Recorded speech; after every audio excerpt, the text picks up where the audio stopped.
Welcome back to the stage of history. I am joined by Dr. Wreckage and Tuxtradamus for this, the Skeletons. Why don't we find out who it is we will not be tonight, as we sit down for yet another game by Jason Morningstar. Dr. Wreckage, who are you not? I am not an abominable horror.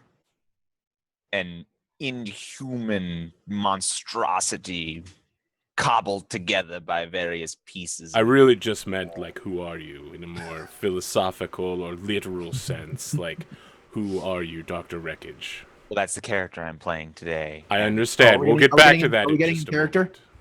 Look, those are both true. I am also an inhuman, cobbled together form that was given life. Character now. And an immoral and unethical.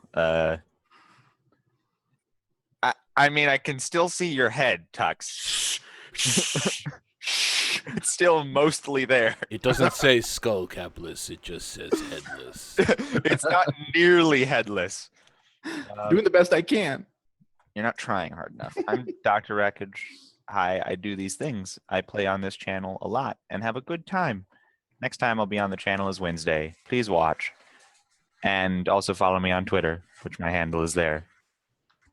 I'm not sure any of those things explained who you are, but I do these they things. are and things that you do. I'm a I'm a man. thing, Yeah. and I'm a person. I mean, what do you want? Do you want me to say my favorite color? Do you want me to say like what I did in high school and what my dreams and goals are? Confidence surges as the enemy crumbles.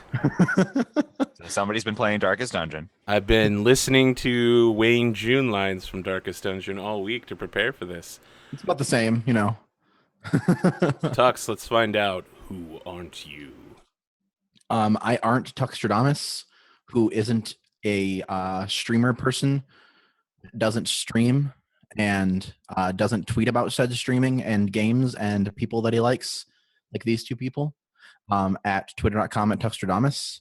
I am also not excited about some audio upgrades that I'm getting tomorrow.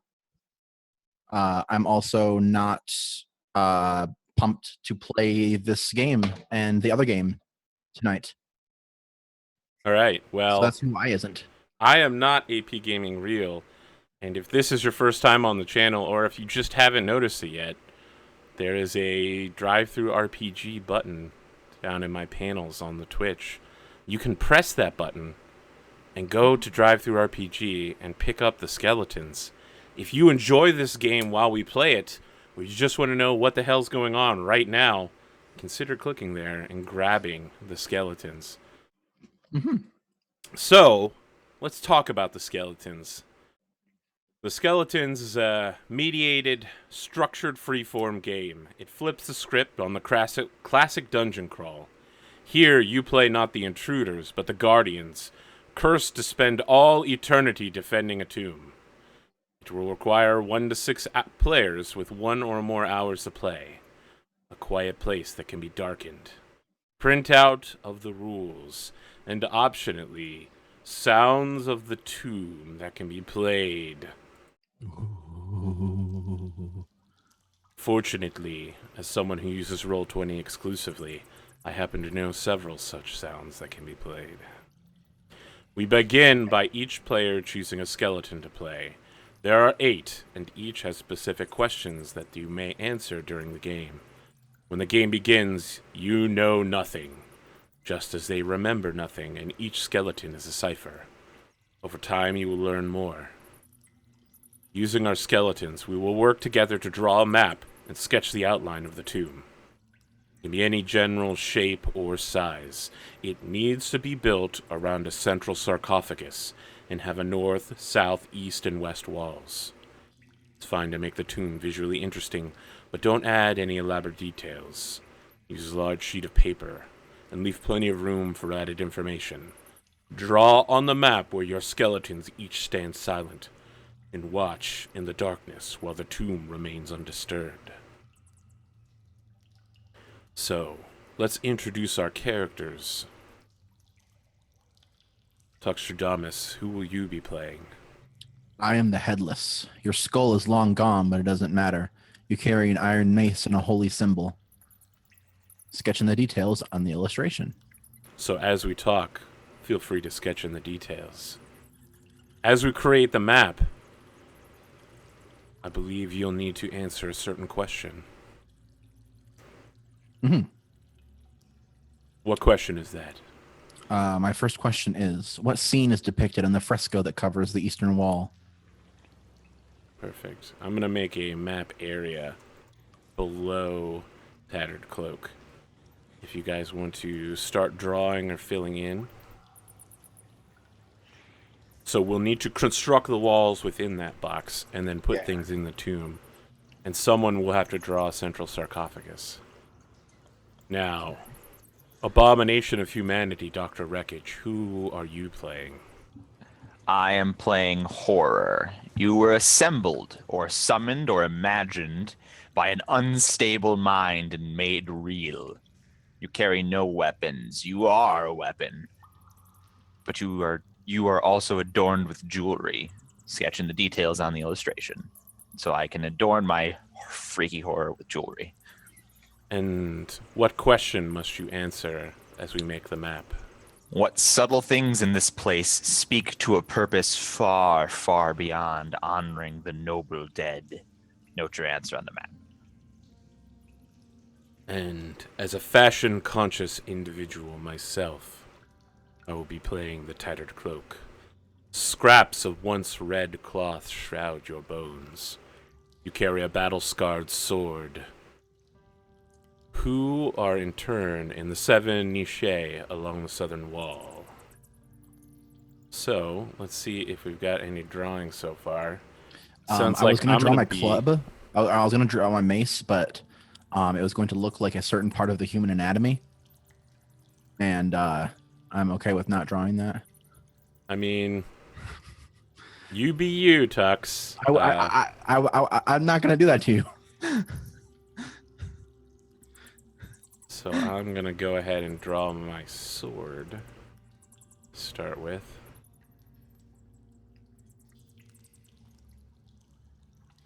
I'm blinging out my horror right now. Good point. Yeah, I saw that.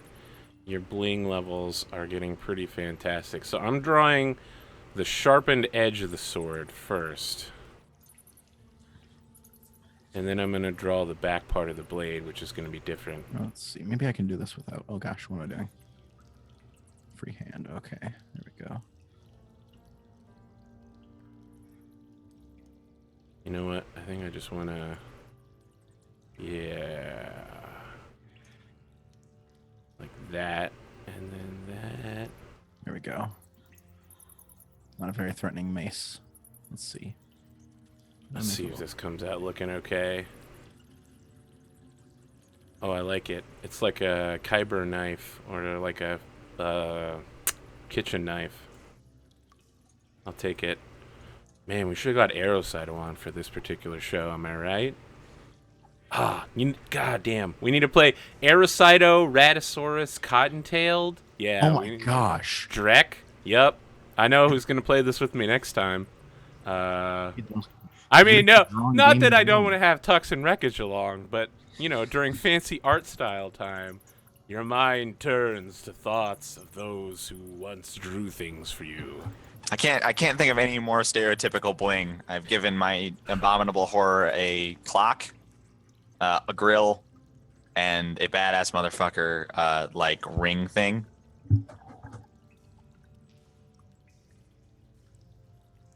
Okay, I've done my best to draw a mace that is not phallic in nature. Bad. So, you know, there's that. And now I need a holy symbol. Look at this bitchin' sword that I've got. Let me attach that. So you're Ichigo? Ichigo.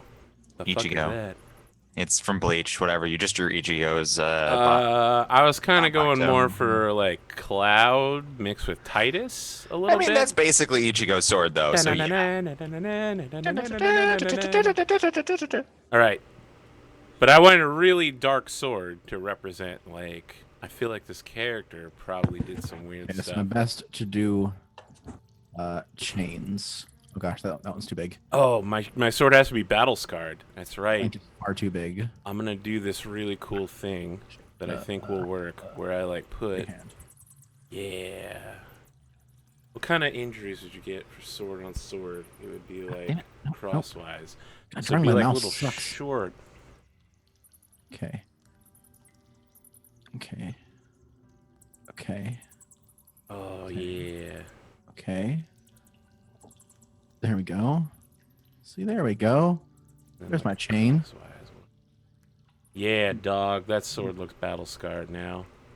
Okay, and then now hanging from this. What if I had like a patch of rust on it? Rust is like brownish red, right? Yeah, it's a weird, like, purpley thingy color. What if I do like this? And then make like a patch of rust along the back of the blade.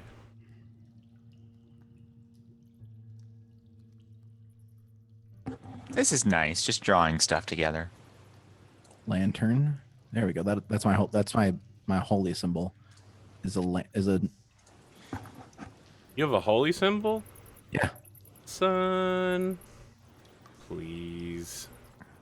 You're the Proof positive worst. that we aren't unholy abominations, or we would be in trouble. Right, exactly. I am in fact a holy abomination. I don't. You know what? I'm not going for this rust. This rust sucks. I'm bad at. Oh, but you know what? I could use this for like strips of my tattered cloak that once remained. Yeah, look at that. Repurpose those. It's like a half cloak now. All right. I feel like I am done with my dude. I'm also good with mine. I've also finished my guy, and I've started making the sarcophagus. Ooh. Good, good. Actually, I'm not done. It's not very good because I have very little fidelity on Roll20, but it's an abstraction. Sure.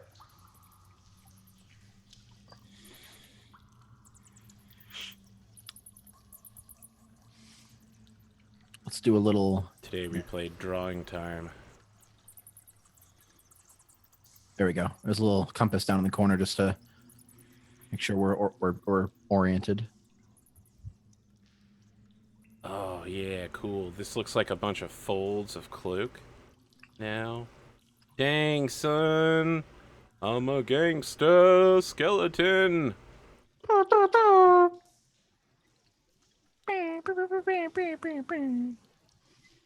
Okay, so Yeah, look at me now. cool. What's up? Yeah. All right, let's take a look here.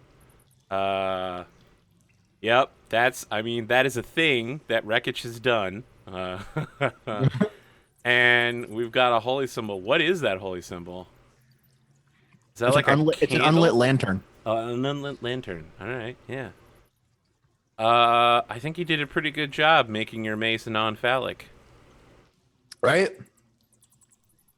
I, on the other hand, chose to create a giant sword. So, There you go.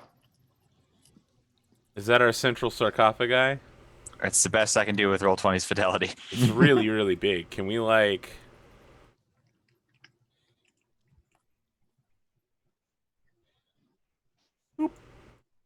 Okay, there we go. Yeah. Zoom in just a tad. All right, so I need to... So we need walls now, right?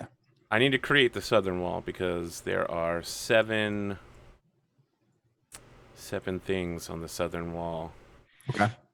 I think that the tomb is probably... I feel like the southern wall, at least, is kind of like teak wooded. It's like faded, shitty teak wood. Mm-hmm. Like a kind of silvery brown from disuse.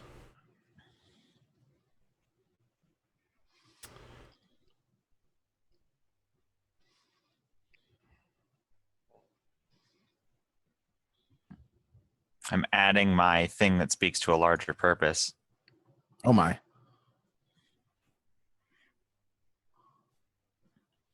It boggles the mind. When you gaze into it, you feel that it gazes back into you.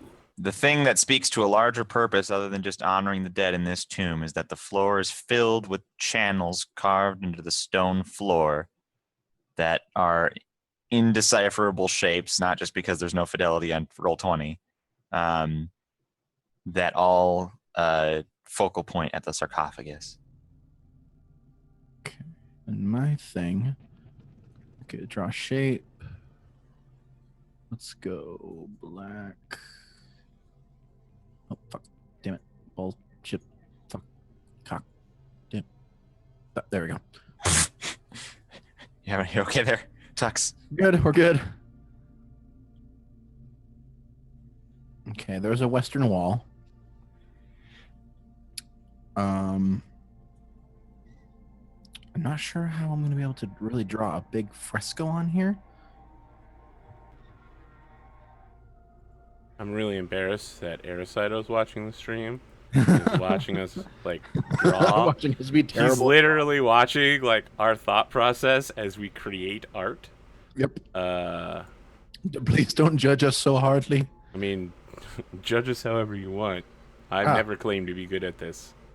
So many things. My wall, no. I've lost it.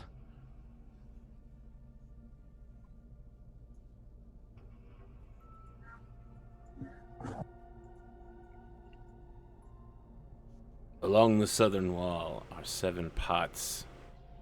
These urns contain the remains. This isn't changing. Oops. Alright, let's try this. Should work if I do that, right? There we go. They contain the remains of a royal family. Ooh, Yeah. nice. That's what's down here. So, like, these teak wood faded walls, there's, like, 7, like, window carvings into it. And inside of the rotted stone of the that the wall is covering, there are 7 urns.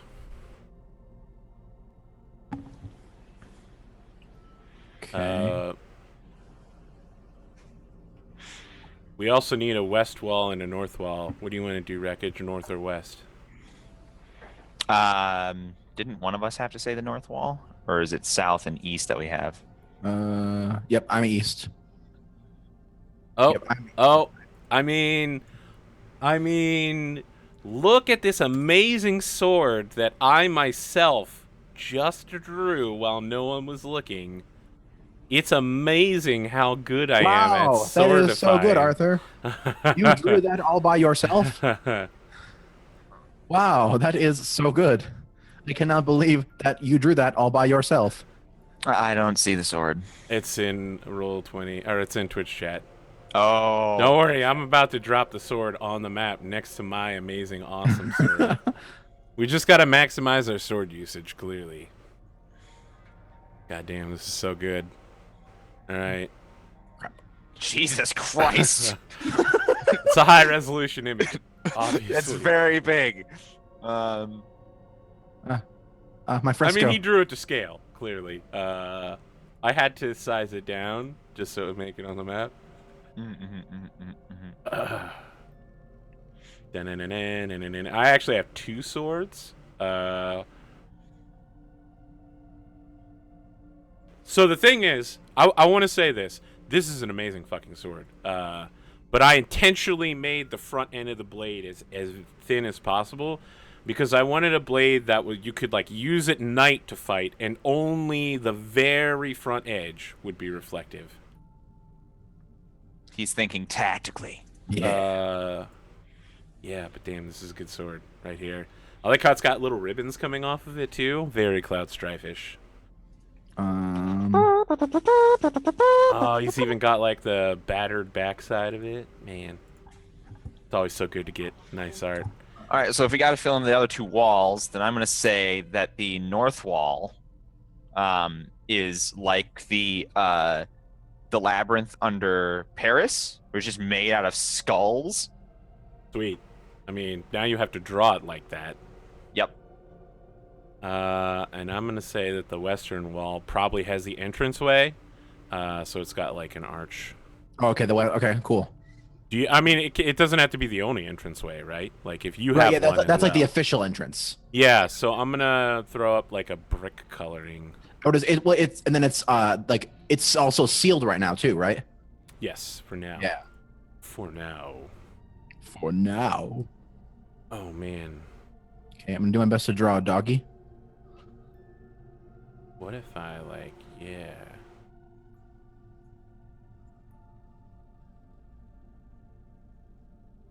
All right, now what if I take these and I do like this? Oh snap! I'm so smart. All right, look at that. Look at how good that dog is. All right, I'm coming over to see the dog. It's hard to see with Wreckage's crazy. Wreckage went way beyond. All right, let's figure this out. I'm sure we can figure this out. Can you take your whole image and shift it to the right to the edge of the map? I'm gonna delete the outer ring because you don't need it anymore. Oh, my whole fresco. Yeah, can you take your whole fresco and position it on the eastern side? We're gonna see if we can do that.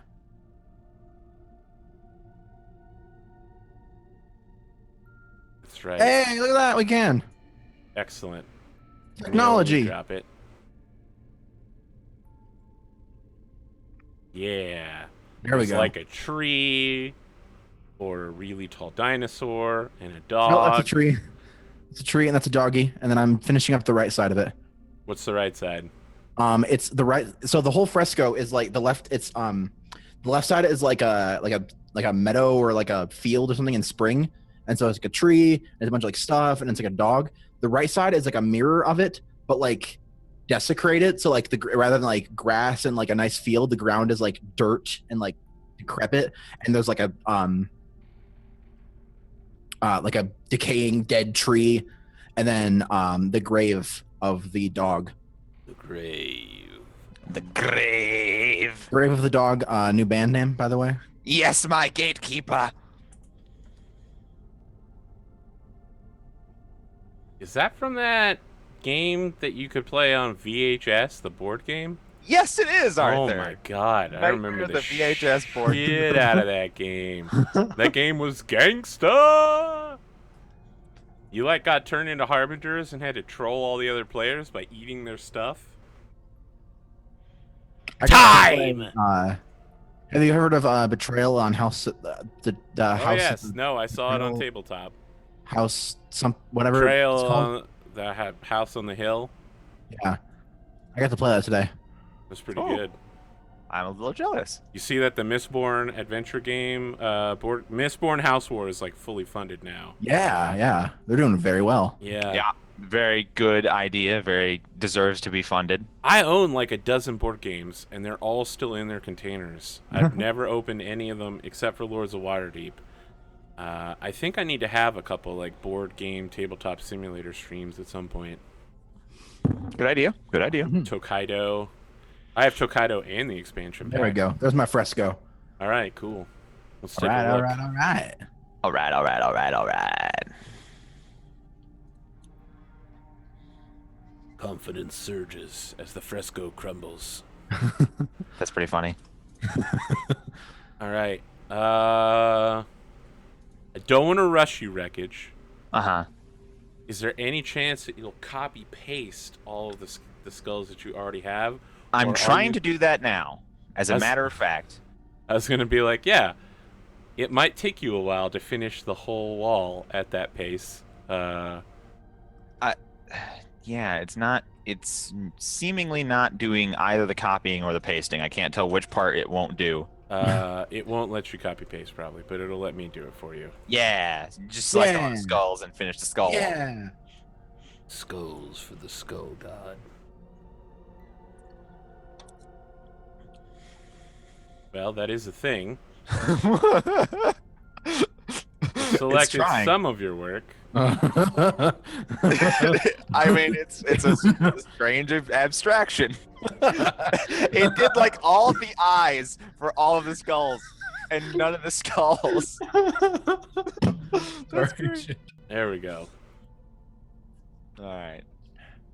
See if we can fill in the blank spots here.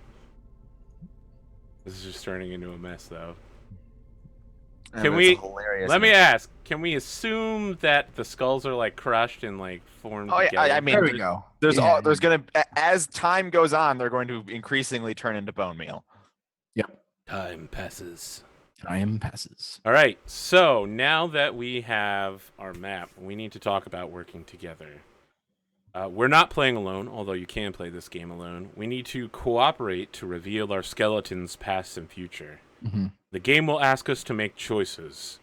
Will we make them by taking turns or by consensus? Fortunately, if we want to take turns, look at this amazing, here's me, and then Crazy Guy's Wreckage, and then Makes sense.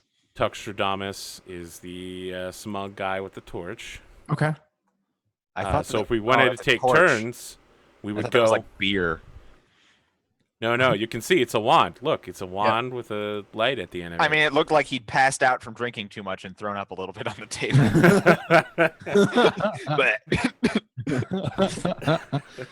But I suppose that's one way you could interpret it at first glance.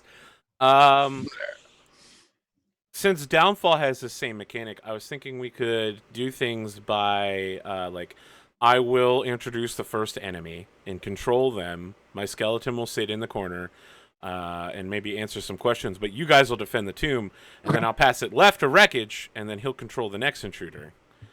all right. Speaking of which, we also need to put our skeletons in the tomb somewhere. Right. Oh yeah. I'm gonna have my skeleton like passed out on the floor. My skeleton is perched like a gargoyle in the skull wall, such that you'd like on first glance, like Ooh, don't even know that like he's there. You're like a Oh, yeah. velociraptor. I think my skeleton is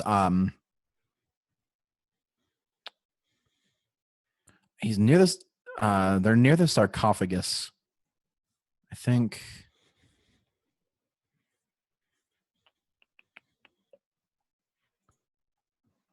You'd be that like that scene in Lord of the Rings where it's just like the skeletons are just passed out on the like well. yeah. He's like hanging over the sarcophagus. Wow, Roll20 is flipping out for me right now. Too much drawing. Too much drawing. I believe there might actually be too much drawing. It's having trouble opening the color thing. Yeah, I when you have too much drawings on your Roll20, Yeah. it starts to go very slow. It kind of looks like a toadstool. I'm gonna add some lines to make it look like teeth. There we go. That's more of a skeleton-y kind of look. Yeah, there we go. Yeah, my skeleton is like over the sarcophagus, like he like fell onto it or something. So like his legs are on one side. I keep saying his. I don't know why. Could be a he. Could be a he. You then, can you can tell the gender of a person by their bone structure. So you can still be a gendered skeleton. Mm-hmm.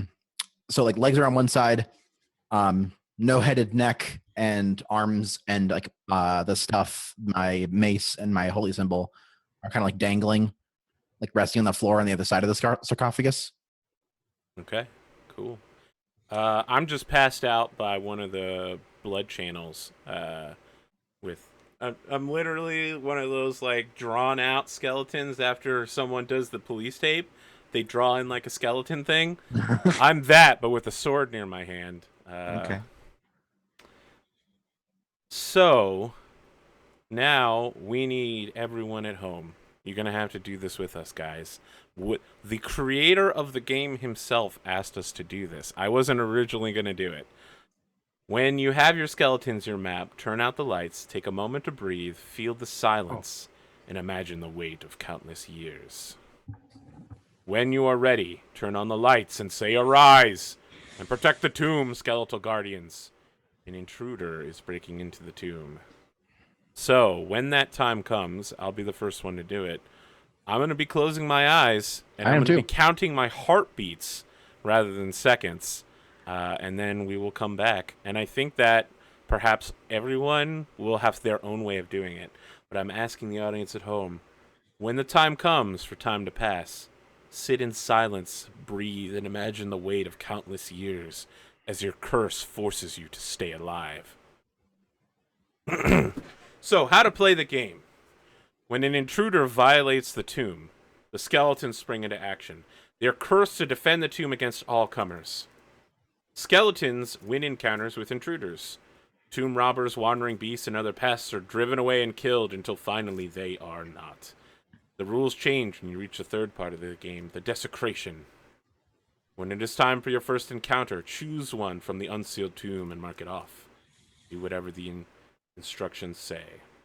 The game ends when a seasoned group of intruders manages to scatter the skeleton's bones, or when you are content to leave your skeletons in a cold, dark place. Forever. Forever. So, we begin in the unsealed tomb. Choose an intruder, mark it, and follow the instructions. When 2 intruders have been checked off and dealt with, go to the time of dust. So, the first intruder that we shall face will be revealed very shortly. We will be spending 10 heartbeats considering our time as skeletons.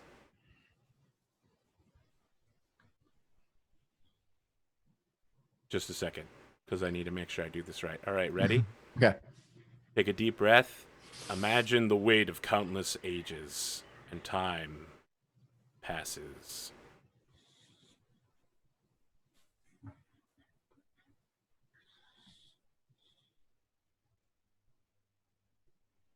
Arise and protect the tomb, skeletal guardians.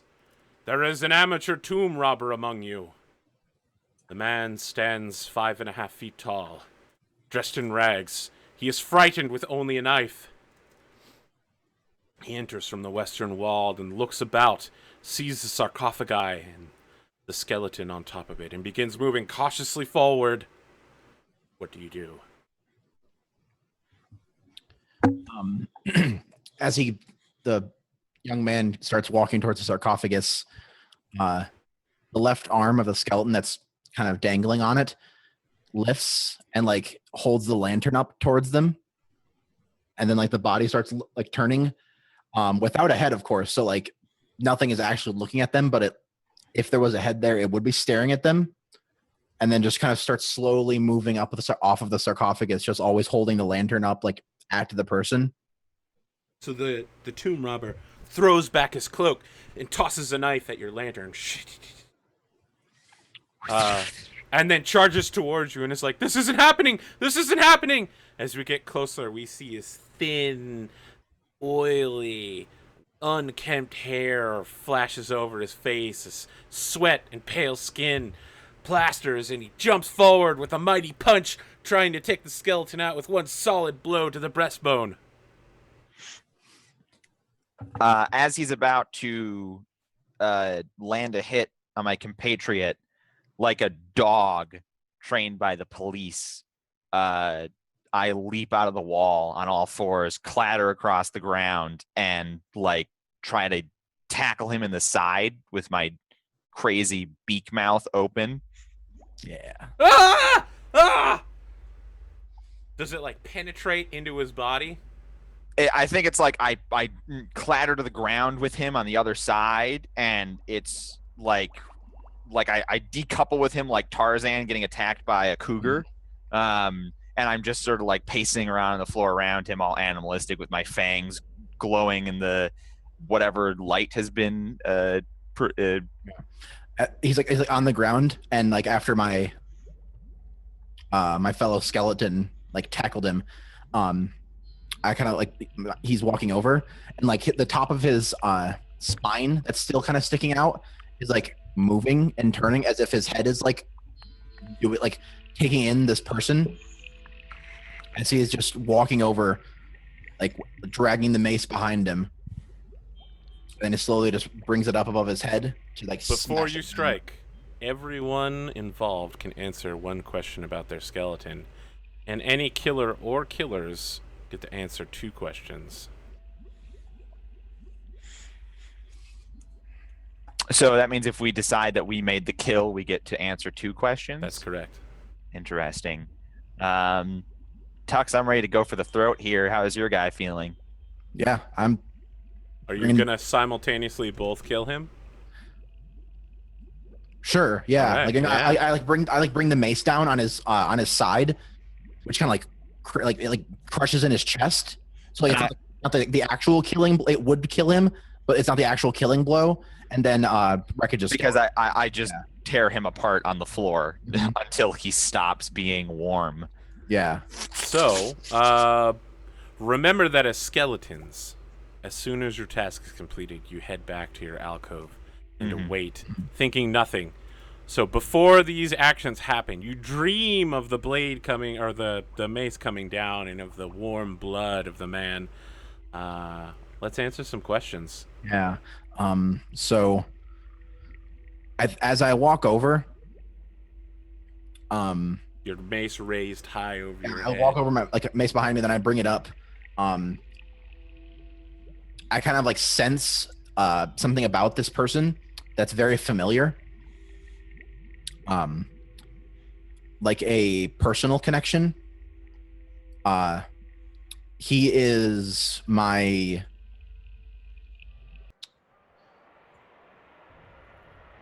he's my grandson.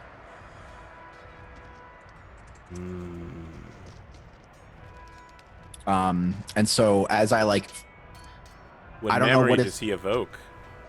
he like there's just like that like because this whatever magic is powering us and allowing us to do this, so like for some reason that just like flows into the skeleton's essence, and he feels like shame as he brings the mace down and crushes his grandson's chest in. Horror, let's talk to you. Am I doing one question or two? We'll do one each, and then we'll go back to you guys because you're making the kill. All right. So as I'm leaping through the air to tear this guy into pieces, I look across to the unfinished skeleton, the headless being that carries a lantern and a mace. And I remember a man who carried a lantern and a mace. And although I don't quite know why, I recall a great fondness for him and a appreciation that he treated me differently than everyone else around me. That I remember him looking down at me with warmth and kindness, and reaching out a hand to touch me when everyone else recoiled in terror. And I feel that kinship again as we close in on this intruder in fulfillment of our duty together.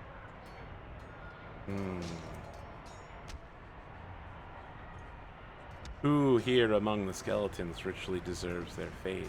Well, I like that one. As the tattered cloak lays on the ground, his like eyeless skull is turned toward this scene and sees the headless and is just thinking, I remember him in life. I remember this old man that now murders his grandchild. He deserves to be locked in here for his crimes. Because he killed his son. Son and grandson. You're a monster. Gotta do what you gotta do, man. And they call Wreckage the horror. Perfect. So let's talk to you again, Headless. Your mace is coming down. You've landed. Your grandson is in incredible pain. Yep. What comes to mind?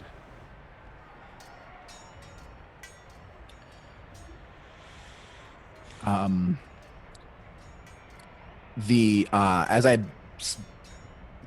bring my mace up, like dripping with my grandson's blood, and like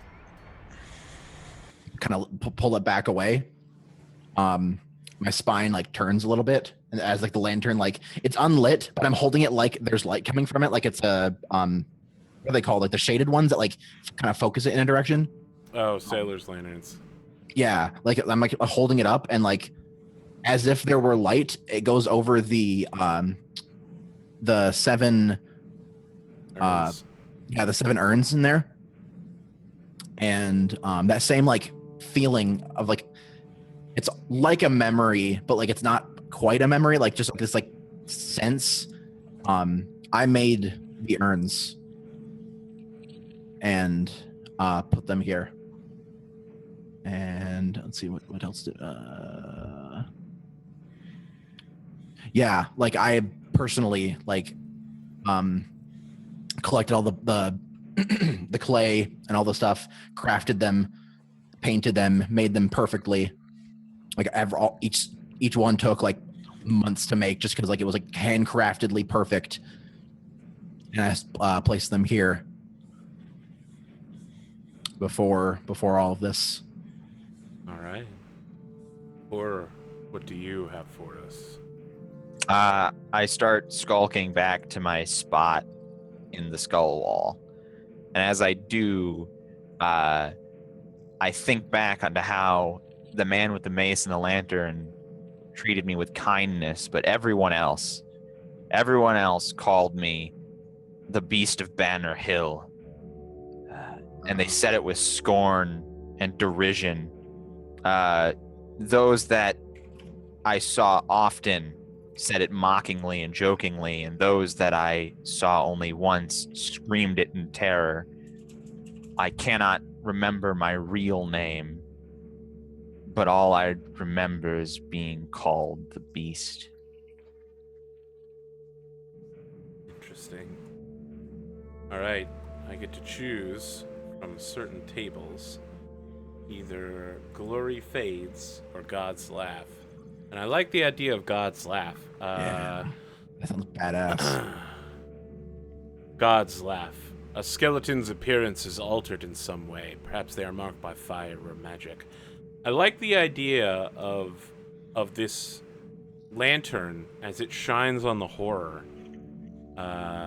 We see that the horror skeleton is like blackened when you shine the light over it, and when you like move it around again, it stays completely like burnt black, as if the bones before now were like thrown in a fire. Cool. That is so metal. Yeah, I thought you'd like that. This game is literally the most metal game ever. After each intruder is driven away or killed, choose one option, mark down, and sit in the darkness.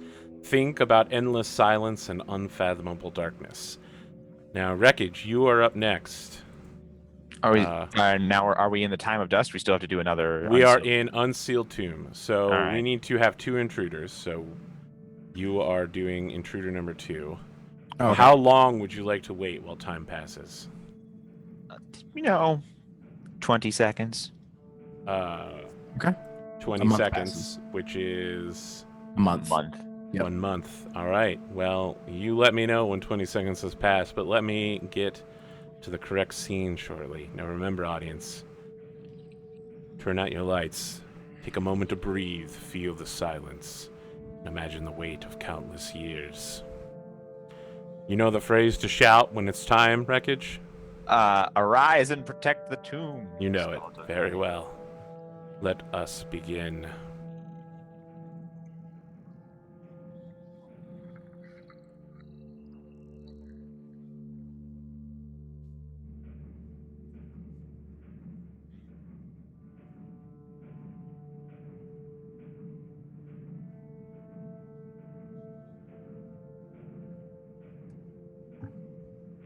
Arise and protect the tomb, skeletal guardians. What do we face? A spirit of place disturbed by this newly built tomb. Shadows through the north wall. It is phantasmal, made of blue light. It is almost human, but its face is nondescript and indecipherable. It lists lazily through the tomb, looking hither and thither as if observing or judging what is here. How do you drive away this spectral visitor, skeletons of the tomb?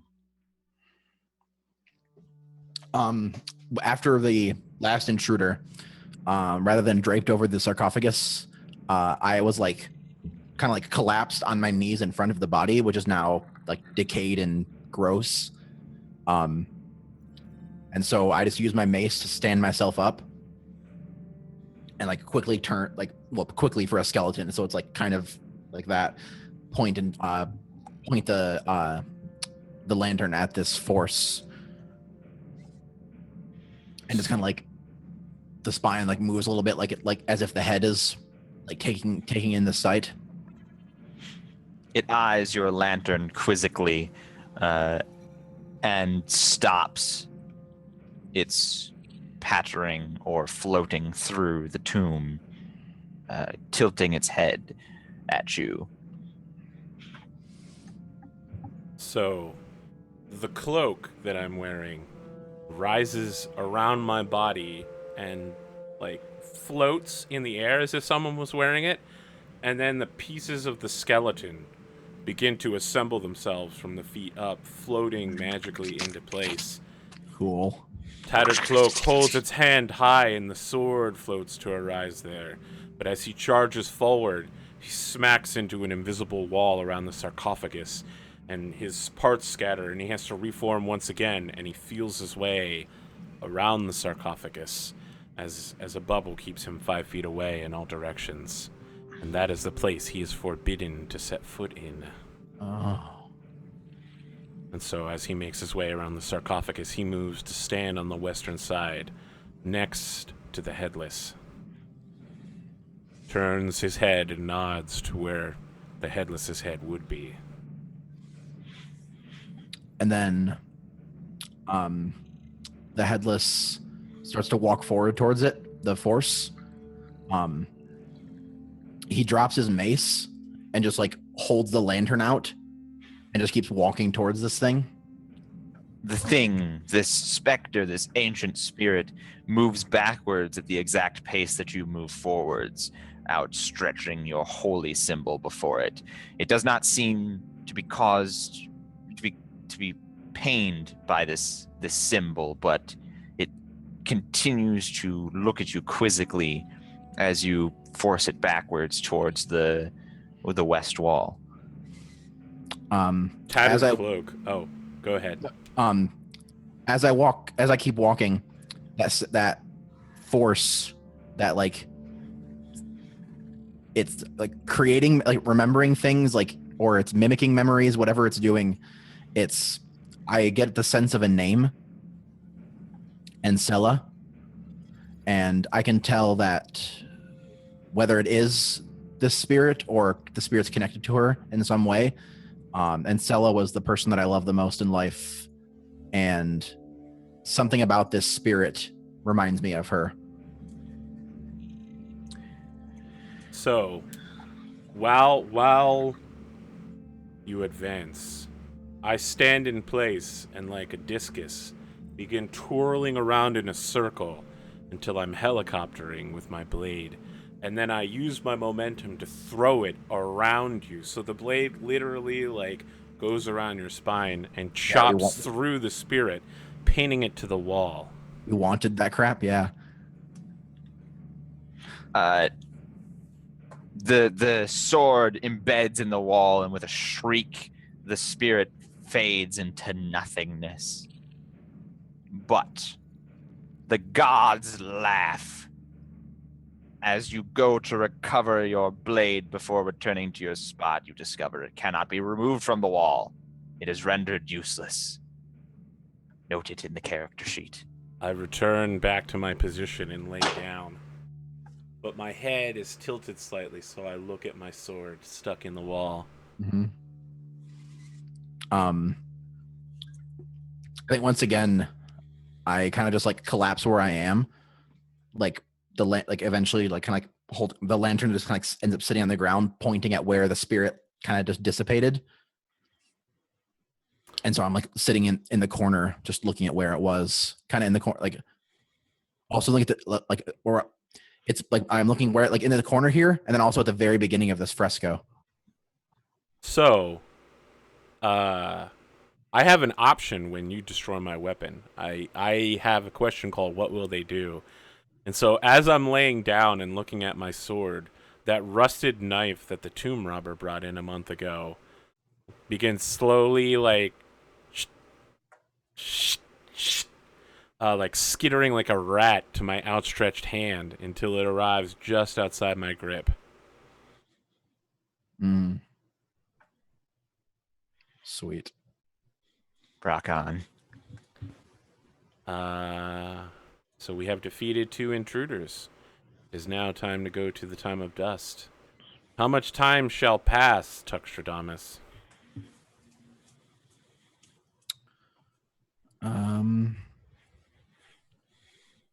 A year. Very well. 40 seconds, really? All right, fine. You know what? I literally before the show, I was like, all right, let's keep the numbers low, guys. That's the lowest one he can choose. You can choose no time at all or a day. Oh, I thought we were moving to... No, you move to the time of dust. Year is the second lowest in time of dust. No, we still do the time on Unsealed Tomb before we move to time of dust. Let's do a week then. All right, a week. Very well. You know the words to say? Yes. Well, I am looking forward to seeing what new monster you throw at us.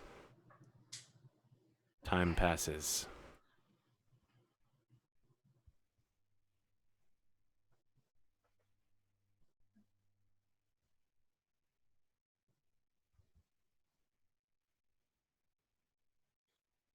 Arise and protect the tomb, skeletal guardians.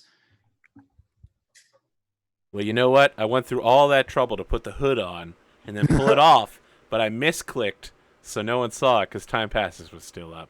All right, now that I've ruined that, why don't you tell us what horrible monster we face? As the western part of the tomb light starts to shine through the main entrance, now that it was opened by the first intruder, it seems people are starting to get curious, and 4 people slowly make their way through the doorway. There is a middle-aged man, a woman who's perhaps maybe a few years younger than him, and then 2 children. They're late teens, probably. They're humans. They look very dirty, very sickly in a way, like they haven't. If they've ate in a while, it was scraps. If they have had shelter, it was on where they could find it in the woods as they came through. They come in. The man puts his hand up so that the others will stay by the entrance, and he starts to make his way in to scout the place out. Skeletons can communicate telepathically, and while we have not yet worked together, I reach out with my mind to the horror. And I say, the horror acknowledges your presence with some bestial thought that you cannot quite understand. Horror, wait with me for them to approach us. We shall wait until the man is close, and then we will slaughter his children before him. Yeah. As our confidence surges, his cowardice will crumble. I don't move skeletal and black, but I reach across deftly and knock a skull off of the north wall so that it clatters in the back, drawing him and others in to what the sound. Maybe a meal, perhaps rats that they could feast upon and regain their strength. The skull clatters down and makes a noise. The man turns, startled. He looks back to the entrance to his family, and then back to the source of the sound. And, hello, is someone in here? He starts to take a couple steps towards the northern wall. Perched like a gargoyle, I stand motionless as he passes me. I blend in with the many different skeletons and bones and skulls that make up the northern wall, and he especially doesn't notice my black as night form. The tattered cloak will begin assembling himself when no one is looking, and then leap forward and stab one of the teenagers in the throat, and then take him by the back of the neck and begin stabbing him repeatedly in the stomach and toss the now bleeding corpse at the mother. The mother shrieks as her child dies in front of her. The blood soaks his cloak and makes it slightly more red. The father gets only has time to turn around and look at the others before he vanishes into the dark, my beak buried into his throat, preventing even a shriek. Yeah, he just disappears into the blackness. The woman and the other teenager stand in horror as the young man lays stabbed and bloody on the ground. Their father, they have no idea where he's even gone now, and with whatever will they can summon, they turn and sprint out of the tomb. I want to throw the okay, so I'm not going to say I want to. Tattered cloak takes the knife, judges the distance, again in a track shoot, like literally holding his hand up to judge the distance, and throws the knife so it catches the other teenager in the back of the head, downing him instantly, and there's a puff of dust as his head hits the ground. And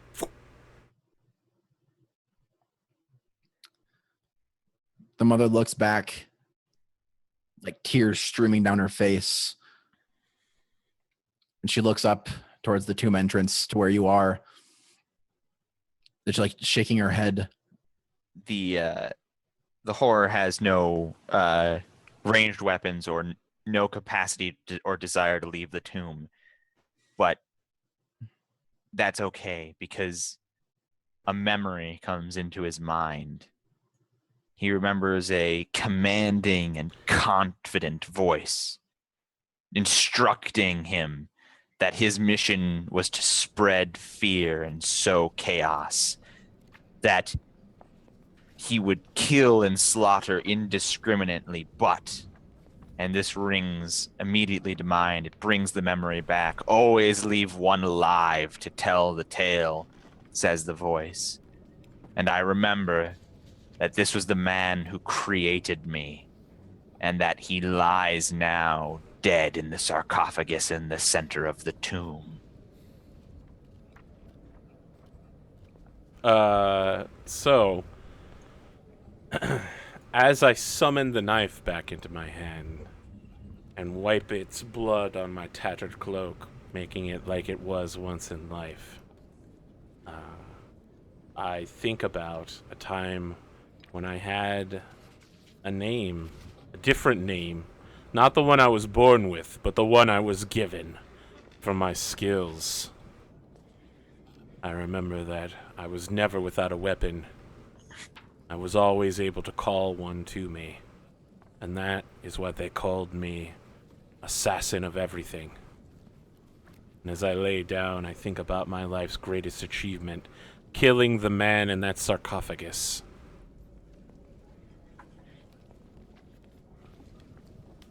Yeah. Glory fades, or gods laugh.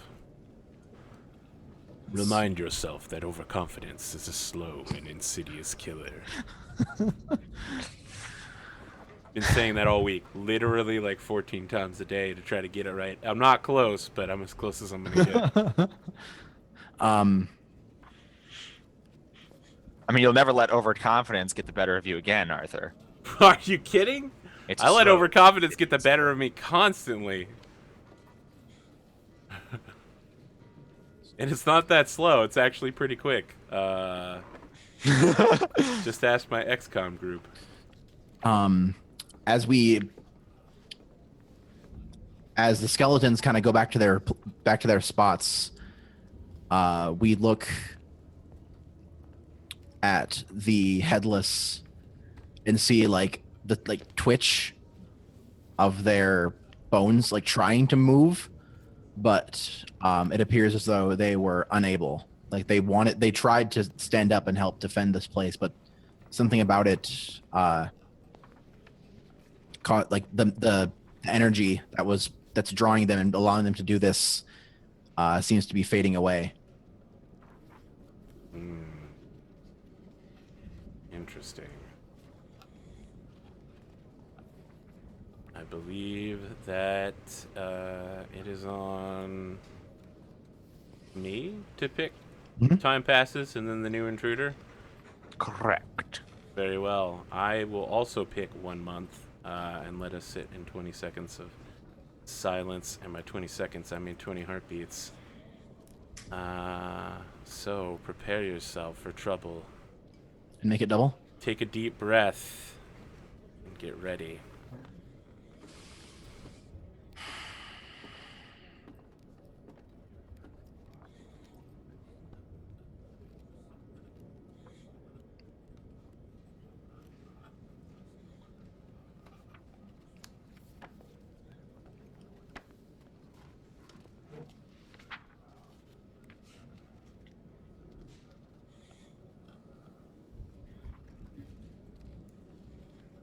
Arise and protect the tomb, skeletal guardians.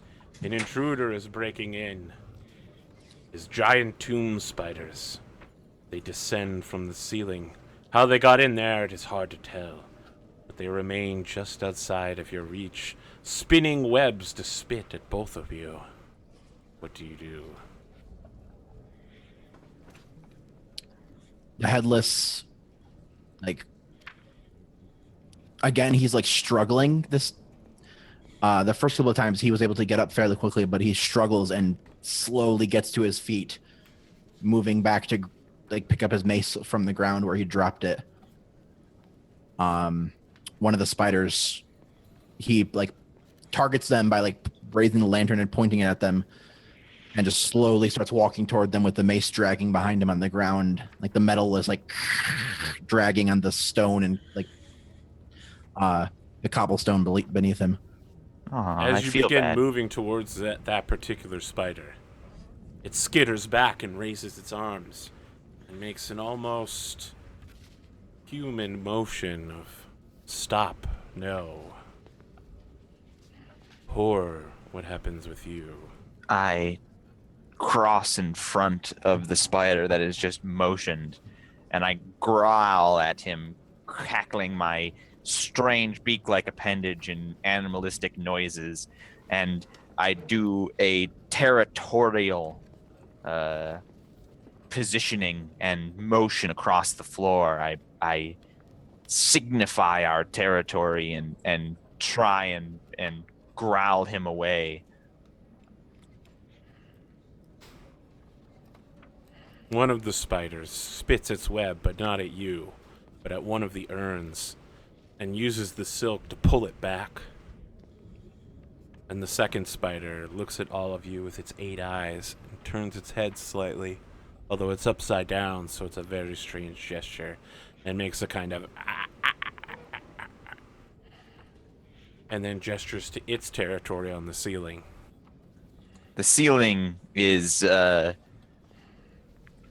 this tomb was built in a cave, and much of it was constructed by the man in the sarcophagus, but the ceiling ever upwards is just part of the dripping cave formation, and that therefore is not the tomb. And the horror, having also graduated from law school, is capable of allowing them the ceiling, whereas he is supposed to protect the tomb. And growls the entire way as they skitter back up. But as long as they do not pass below the threshold of actual construction, he will not attack. Do you feel the same way, Headless? The Headless like just continues like holding the lantern at the one that he was targeting. And through the connection, speaks to the horror.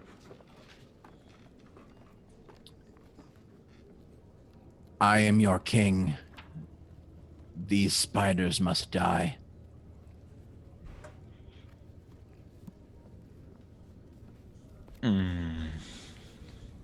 The horror remembers you treating him fondly, but he looks upon you, barely able to move, and has no recollection of you being his king. The only memories in his place now are your kindness to him and that the man in the sarcophagus created him. And so he looks back to the spiders, which are retreating into the ceiling, and looks back to you and is gripped with indecision. The headless very slowly like swings and tries to hit one of the spiders. And I think he misses. Like literally, like he's feels like he's swinging as hard as and fast as he can, but like it just ends up kind of just doing like that. Just like it, it probably wouldn't even hurt a child if he were to hit him like that. And so he kind of like stumbles as like he like it's like when you pick up something that's a lot lighter than you feel like it should be. So like he like swings and feels like he was swinging a lot harder, but he wasn't. So he like stumbles forward and then kind of like falls to a knee as the spiders like continue skittering back into the hole that they came from. As the spiders make their full retreat, the magic compelling us starts to fade, and I'm forced to return to my hiding spot. But as the emotion seeps out of my lifeless form, my last thoughts are of great sorrow towards the man with the mace and the lantern. I do not know what empathy I feel for him, what causes me to be sad. I can't put together that he is degenerating, but I still feel the sadness of it. Yeah. The gods laugh. Something from a skeleton's past has been accidentally revealed. What was it and why was it hidden? We learn that the Headless was once king of this land, but after his horrifying crime of killing his own son, he was beheaded in the way of his people, and then placed in the tomb of the greatest archmage to protect it for all eternity for his crime. Got there. I believe that it is now your turn, Dr. Wreckage. Time passes. We move Now- to the desecration. So the time will pass in time of dust, and then you'll pick an intruder from desecration. Well, no, we need to do 2 from dust before we pass. We on did to do 2 from desecration. dust. We just did giant tomb spiders. Oh, right, that's right. I do desecration. Okay. So Arthur, let me know how you feel about this. Mhm. But if we don't choose a big number of time here, we won't actually interact with World's Cumbrel or Time Devours at all. So how do you feel about a century, even though it is 3 minutes? Mm. Come on, Wreckage. Give me a break here, man. there's an entire facet of this game. There that we are are not- people watching this show, huh? Hey, what do you do? All right, you know what? They came here to watch the screen with a black thing on it that says time passes. We'll do that, okay? We're gonna sit in 3 minutes of silence. I just put an annotation we over can my do head. a century and do 2 minutes. Yeah, a century is the smallest one that has a World Crumble or Time Devours, and that is how much time? 2 minutes is a century. Yes, it's 2 minutes, not 3. So that's doable. Not Hey. centuries. All right, it's gonna be weird, but let's do this. All right. right. Hey, you know what? Time passes.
Arise and protect the tomb's skeletal guardians.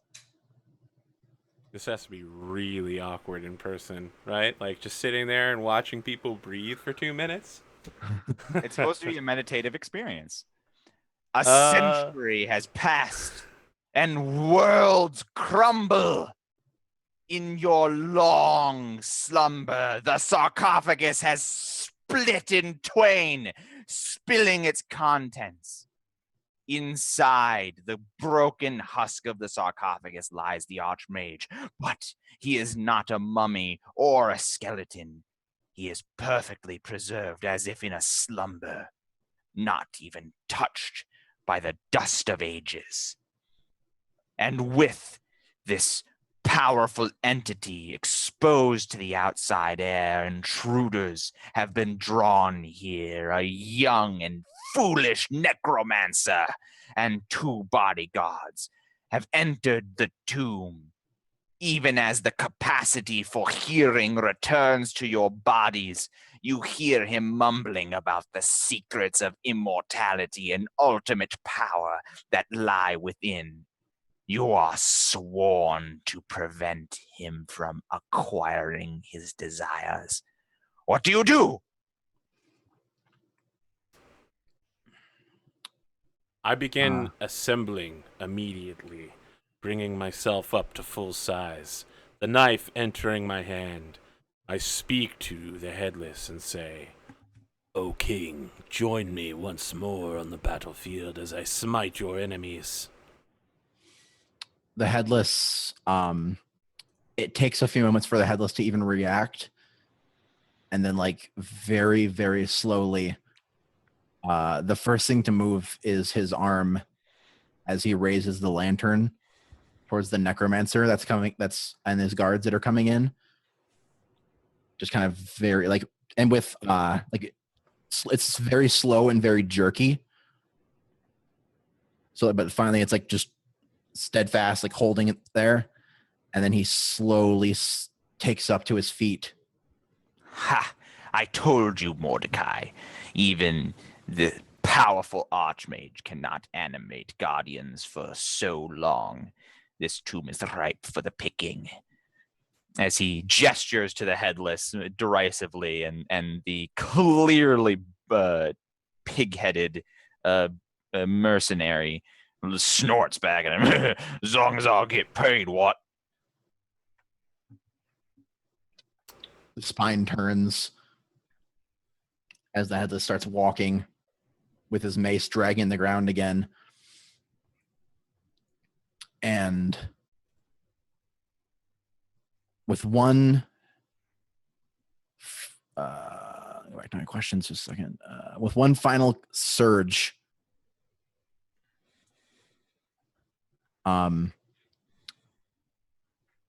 he pushes towards the necromancer. Like he was like very, very slowly moving, and with one final surge, like all the energy that was left in him, it's just he gives one final push and moves forward like as quick as he was in the beginning to bring the mace down onto the necromancer's head, as he remembers that he was King Thabit, and even in his shame of what he has done, he will protect the Archmage and protect his secrets from getting out. So, the tattered cloak will throw his knife at the mercenary, the one who spoke, and as he raises his shield, he doesn't realize his sword begins to move out of its hilt and flies into my hand. And I turn to the headless and say, "My king, Anbuzar, assassin of everything, rides with you once again." And I'll leap through the air 300 style and bring my sword down through the mercenary's skull cap. And twist it in there too. I'll do it like starting a fire. Just get real sick. Pull it back out, making sure that blood and guts fly everywhere. And turn toward the headless and say, "Are you finished? Is it done?" As he brings his mace down, catching the necromancer by surprise, he like clubs him in the face. The necromancer falls to the ground, and the headless drops his mace. And he like grabs the necromancer's by his robes, and he pulls his head up and holds the lantern like right here, like kind of right in between their faces. We can see on like the very top of the spine, there's like it's like the cut is very jagged. As the necromancer, like his eyes widen, and as the headless starts to beat him with the lantern, the camera goes down as like blood splatters onto the ground, and we see a dagger in the sheath at the necromancer's belt, which is cut in the dagger is like has like the same jagged edge that we saw in the cut on the headless's neck.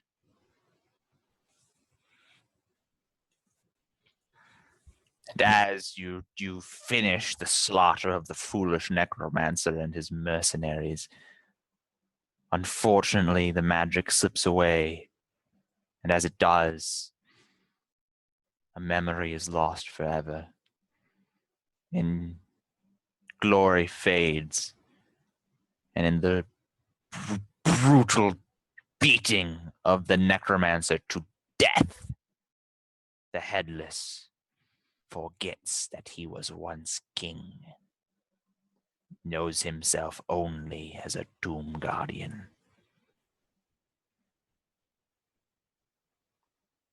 Sucks to be you.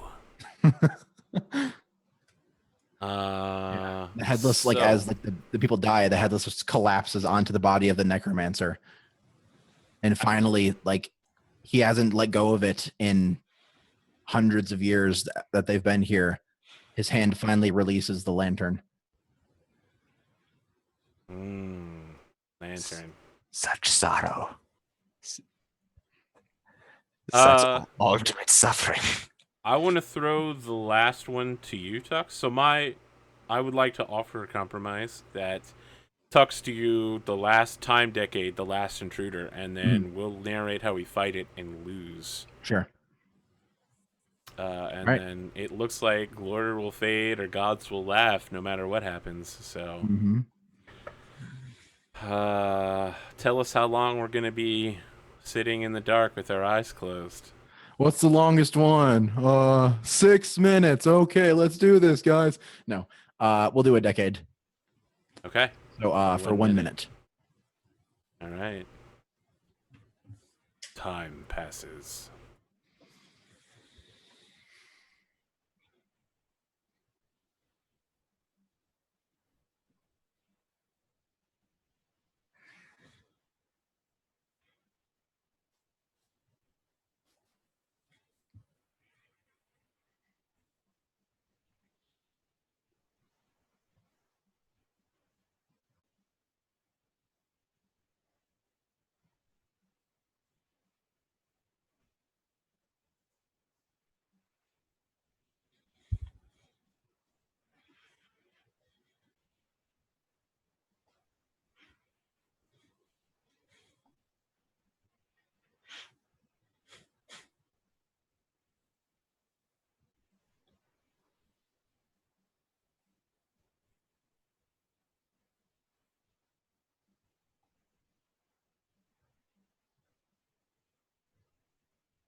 Arise and protect the tomb, skeletal guardians.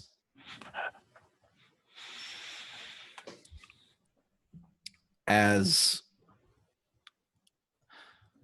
a decade has passed, another thick layer of dust settles. The western wall, the small opening that was made, slowly sounds start to come. Pickaxes and other tools are hitting the other side as we hear like and slowly more holes start to form in the western wall all along it. And finally a large. There's all these very small and we see like very tiny holes forming, and then through all of this we hear like a very slow like, and then it starts to pick up intensity and just, and then with a large lurch we see a battering ram crush through the western wall, and through this large hole that's formed, dozens of bandits with shovels, picks, and axes flood into the tomb. I use my telekinetic link to the others, and I say, in a bestial half-man voice, "Now, this is what we have been waiting for. Do not move until they enter the tomb." Yeah, Tattered Cloak immediately stands up and begins just an array of pulling weapons from people's belts and chucking them back at the same person, ignoring the horror completely, and is just like screaming battle cries and is like, "Anbuzar, the assassin of everything, does not wait. I am strong. I will destroy all of them." You kill a bunch of them, but for every one you kill, more seem to flood through the hole. And as the first wave kind of gets in and pulls out their weapons to fight you, a few more enter that they're not as big and strong as the first wave, but some of them wear robes, some of them wear bandoliers with strange, like these odd-looking bottles kind of lining them. One of them pulls out one and chucks it forward, and as it shatters in the ground, we hear a tss as he like starts chucking and throwing bottles of acid all over the tomb, aiming for the Tattered Cloak. I remember as this bottle sails through the air, and there's like some Requiem for the Dream music as it goes towards my face.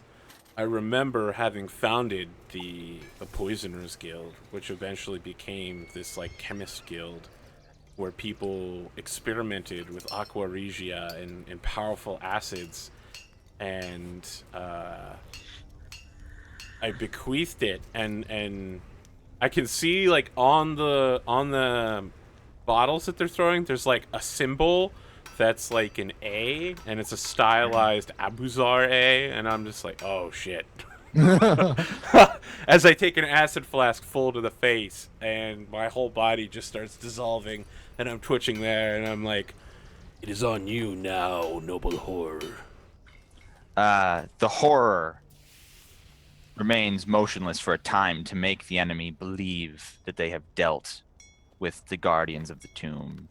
And it is during this moment of pensive, predatory silence that the horror remembers.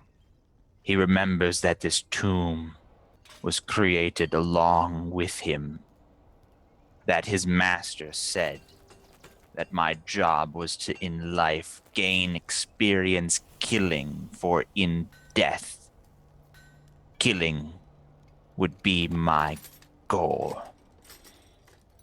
With supernatural quickness, the horror is out of the wall, but he does not kill those who are foolishly walked into the center of the tomb. He is behind the chemists.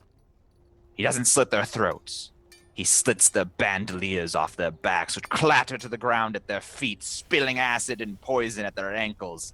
They crumple and scream as they die. It is then that the horror moves through the crowd as quickly as he can, razor-sharp fangs and claws slitting throats, blood pooling in the channels carved in the floor of the tomb, slowly pooling around the still preserved Archmage. Yeah. And as you just tear through all these people, they call out for help to the outside, and I think more start to push through, and unless there's a better way to describe it that you guys can think of, I think we kind of fade on just the Getting horror. Zerg rushed? Yeah. Yeah, the horror getting Zerg rushed, basically. It's like the opposite of a Zerg rush is when the Zerg gets rushed. Why don't you tell us what glory fades or what gods laugh? The gods laugh. Let's see here. Confidence surges as the enemy crumbles. God damn it. We fade. We come back to one person, a woman wearing her top is like it's like a mix between like she's pants and like high boots, and then her top is like flowy and robe like. She pulls down her hood and she walks forward over this array of bodies and gore to the body of the Archmage that's what spilled out of the sarcophagus.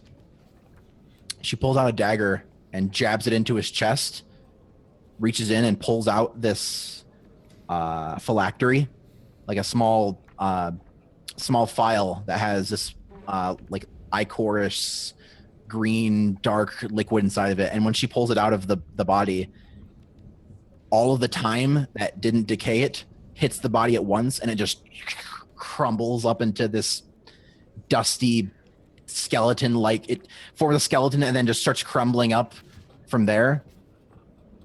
She just kind of nods and then slips it into a pocket, lifts her hood back up and walks out.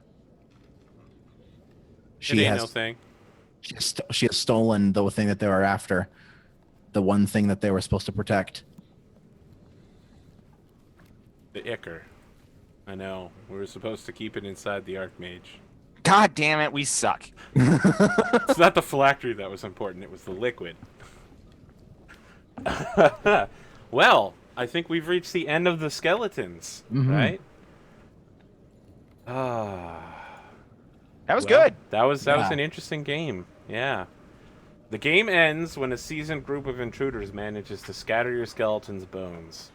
Take a final moment to sit in silence. No, I think we're good about that. Have a snack and talk about the experience you just shared. Well, I don't like eating on stream, but I specially prepared some pulled pork on a plate to have a snack with. The game told me to. It's part of the rules. It's part of the rules. Yep. My fries are cold now. Otherwise, I would eat some. I consider pop to be a snack. There you go. So it counts. It's got calories in it. So I both like and dislike the waiting. No, I hate the waiting. The waiting is the worst for me. I like the waiting. I like the meditation. I think we should have chosen longer times. I do think it's designed for a party game, and I think it's more interesting in that setting. As a stream, of course, it's very difficult. Right. But I think the two interesting things that it does, this game, is to put an emphasis on meditation and the actual concept of eons passing. Mm-hmm. And the other thing is to be the tomb guardians against the adventurers. Yeah. And then we're destined to fail, too. Well, no, it does say that you can just win, but you never wake up again, is basically. Like, it either ends when the tomb is sacked, or that's the last time anybody ever finds the tomb. So, I mean, I really like it. I like narrative games a lot. I really like just being able to go back and forth and saying, this happens, this doesn't, this does, this doesn't. I feel like this game could have another version where there are mechanics that determine whether or not you succeed or fail at guarding the tomb. And I think that might be, it would be interesting because I think in a lot of RPGs, the mechanics are what really bring you into the investment in what your character is doing.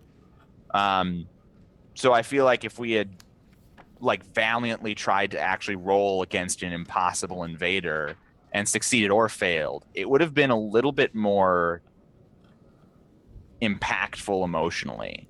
I think it's sort of like interesting. It's sort of a not exactly what you expect. Like you would expect the pure narrative version to have a stronger narrative, and it's certainly easier to tell. But I almost wonder if being emotional about the fighting would have somehow made the the narrative better. No, I disagree. I feel like the whole game was really cool, and I liked working together to do it. But the waiting was the worst. I don't like waiting for things. I like having things happen quickly. And the whole time I was waiting in silence, I was just like. I mean, you're supposed to meditate about the passing of eons. Yeah, but that's super boring. All I saw was the inside of my eyelids, and I was just like, man, this minute seems to be taking about 60 times longer than a minute normally does. I was counting like 1, 2. Yeah. I was not a fan of the time passing thing. I know it's a critical part of the game. I know it's weird. 'Cause I like both every like other it and part. Don't like it. Like I like the idea that it's supposed to represent like us actually sitting in a tomb for like a millennium, but then it's also like, okay, sitting here for a minute, like. I really liked drawing things, and I know that my sword didn't look as cool as Aricido's fucking bleach That was sword. Aricido? Yeah, that was some bleach level sorting. That's crazy. But I liked getting to draw the cloak. Like, the drawing the thing cloak is for super me cool. was really cool because I Yeah. was able to make it kind of Roman style. I think that comes back to I think that this is a game that is strongly should be played in person at like a game night because you break out the crayons, you actually have the skeletons in front of you, you drew the map, and then the meditation I think also isn't nearly as boring if you are in a space and actually doing a group. You know, this is the passing of eons, sort of thing. It'll be interesting. Yeah. I think this game would play much stronger in person. Not that it didn't work online; it totally worked. Yeah. And then also, doing it for a stream is awkward just because even if people are here to watch us, sitting for a minute is like awkward. Yeah, it is. It is a television show. It is content. I even developed this time passes card right here to show how much time passed. If you enjoyed this, consider clicking on the drive-through RPG link or just going and picking up The Skeletons by Jason Morningstar, wherever you like. If you like this kind of drawing, consider also picking up Night Witches. I did a 5-episode show of Night Witches. It was fantastic. I did like a 5-episode show with Eric Vulgaris where I played Night Witches, and it was also fantastic. And we drew the shit out of that game. Awesome. Anytime I see Jason Morningstar, I'm drawing all over it. Yep. You might as well call me the Crayon Man. Yeah, I'm like the Kool-Aid Man for crayons when Jason Morningstar is involved. I love you, Jason Morningstar. At least I love your games because I don't actually know anything about you. Any other closing thoughts? Any recommendations? How many stars would you all give this game, perhaps? I'd say 4. 4 to 5. 4 out of 5. Yeah. I would give it a 4.5 out of 5. This is almost perfect for me. I think maybe adding actual mechanics might be able to make it perfect for me, just for me. All right. We're going to take a 5-minute break. It's a little sooner than we'd normally take a break, but, you know, we'll be back with Downfall. Downfall, yeah. Which I've run once before. It's by Carolyn Hobbs, and we're going to make an amazing, awesome world, and then we're going to slowly destroy it. We're going to destroy it. Remember that overconfidence is a slow and insidious killer. I mean, if pride is the thing that destroys our society, that works perfectly. No, overconfidence is not going to be the thing that I'm not going to hear that for the next 2 hours, every 2 seconds. So I'm picturing a city, but everyone's like really cocky. Yeah, Confidence Really surges, cocky. It's a the really enemy cocky crumbles. place. I imagine it takes a long time for it's very insidious. It takes forever, and their society just falls. Yeah, so we'll be back in 5 minutes, guys. See you then.